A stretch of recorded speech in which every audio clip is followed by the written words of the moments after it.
Hello everyone, this is Jason Allred with today's follow-up video on addressing and message framing. If you haven't yet seen the previous video on data encoding and data rates, I invite you to watch that before watching this video. Now I want you to think back to the activity in class where we used the telegraph.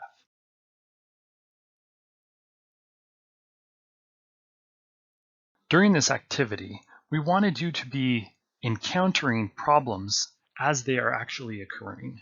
We wanted these problems to spur you to think about the grand fundamental questions of data communication. And throughout the semester, we'll be talking about how we can create communication systems that solve these problems. For now, I want you to think about the situation where there are multiple people who are trying to hear the message that is intended for them. Now imagine that there are multiple people sending messages. When there are multiple sources and multiple destinations, what kind of issues do you see arising? Those are the questions we will be exploring today. You may have thought, how do I prevent multiple messages from interfering with each other?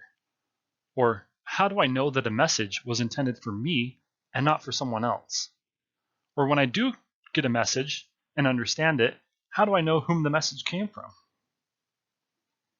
We're going to leave the first question on interference and resource conflict for another video on another day. But today let's focus on where the message came from and where the message is going. To start exploring this topic, let's imagine that we are all part of a small village of 16 people or 16 households. And we are very late to the game with technology. And so our village is finally getting telephones. And so the telephone company sends a telephone technician, and they are going to start wiring everyone's households to get telephones. And the telephone technician is thinking, well, I don't want people in this village that when they pick up the phone, that they hear someone else's phone call.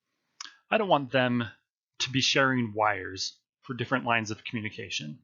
And so what I'm going to do is give everyone their own wire to each person that they want to talk to.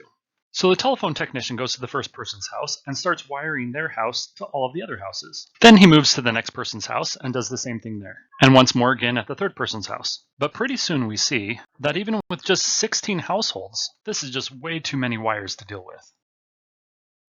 So obviously this isn't the way that things are done.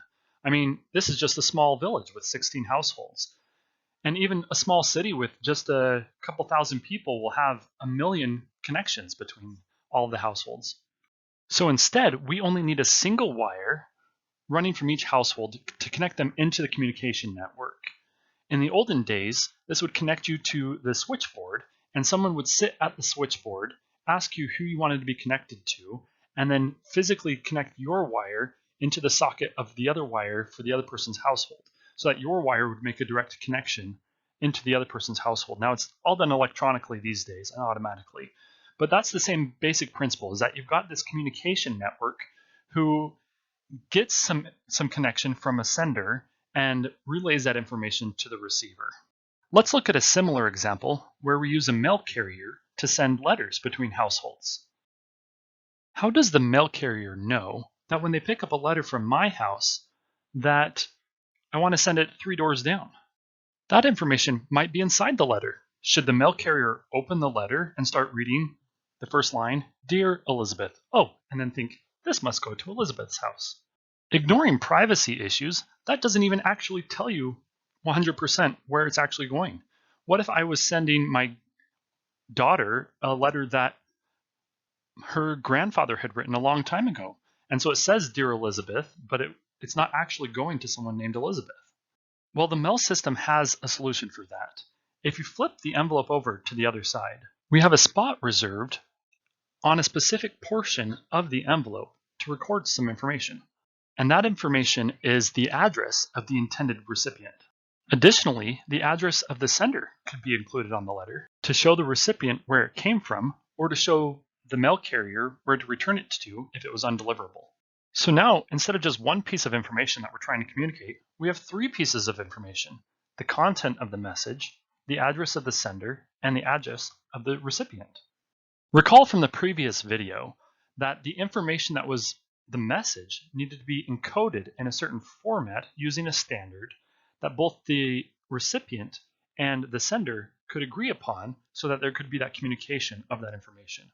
Well, now with 3 pieces of information and information that needs to be given to the communication medium, we should also encode the addresses and include that as part of the information that is transmitted. So now we have a message that has different components for different pieces of information. But I can interpret the message like this, or like this, or like this. How does the device that is transmitting the information know what part of the message is the address and how many bits of that information are the address versus the message content? Let's go back to our village. Our village had 16 people.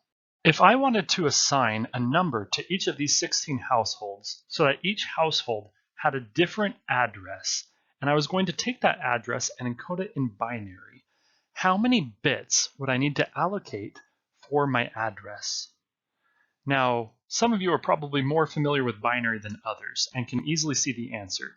But for those of you who aren't yet as familiar with binary, I want you to pause the video and try to think about for a minute, how many bits, how many ones and zeros do you need so that you can have 16 different possibilities with that many bits?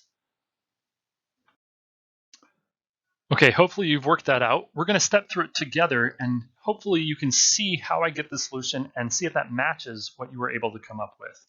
Now let's start with just 1 bit. If I have 1 bit, then that bit can be a 0, or it could be a 1. When I have 2 bits, while the first is a 0, the second one can be a 0, or it can be a 1. And also, while this first digit is a 1, the second digit could be a 0 or a 1. So by adding another digit, we doubled the number of possibilities. Each time we add another digit, we are multiplying by 2 in the number of possibilities that there are. So with 2 digits, I can have 4 possibilities. With 3 bits, I can have 8 possibilities. And with 4 bits, I can have 16 possibilities. So with these 4 bits, we can assign each household in our small village a unique number. And sure enough, each household has a different number or different address using these 4 bits. So for our messages that we're trying to send within our village, we need 4 bits for the sender address, 4 bits for the receiver address, and then the message content. If we put our message together, what would happen if immediately following that was another message? How do we know that this is the message and not this? What if it was just a really long message and all these ones and zeros are actually part of the first message? How big the message is another piece of information that needs to be communicated. And what do we do with information? We encode that information and include it in the transmission. For example, I can specify a certain number of bits that can be used to indicate how large the following message is. The way all these different types of information are put together to tell us where the message starts and ends and how big it is and where it's supposed to be going, the way that that is all organized is called message framing.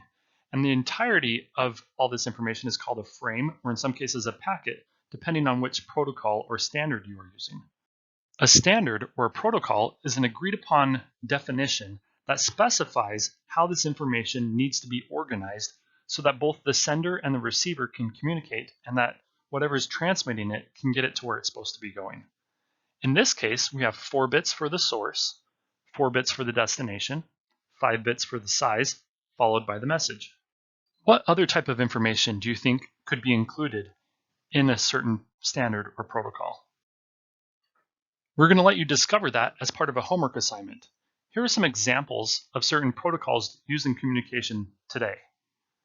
IP, or Internet Protocol, you've probably heard of your IP address. USB, Bluetooth. There are hundreds of other protocols. So you get to choose one for your homework assignment, research it, and then tell us as part of that assignment how the information is encoded in a packet or a frame, how many bits are used for each part of that information, and how it makes sure things are being communicated correctly. Here's a quick review. Address information can be included as part of the message, But if a message contains multiple pieces of information, such as the address, then we need to frame the message with certain protocols to provide a standard way of organizing that information. Here are some questions to ponder. How do I make sure that only the intended receiver can read the content of the message? How do I know if a message really came from where it says it came from?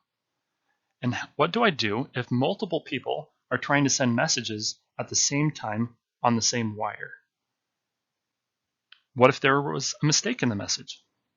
If you're still watching, then here's a hint for the homework. What would happen if our city or our village of 16 people got a new person, someone moved in, and now we have 17 people? What would happen to the protocol that we created with four bits for the address? Thanks for watching. Let me know if you have any questions. Bye.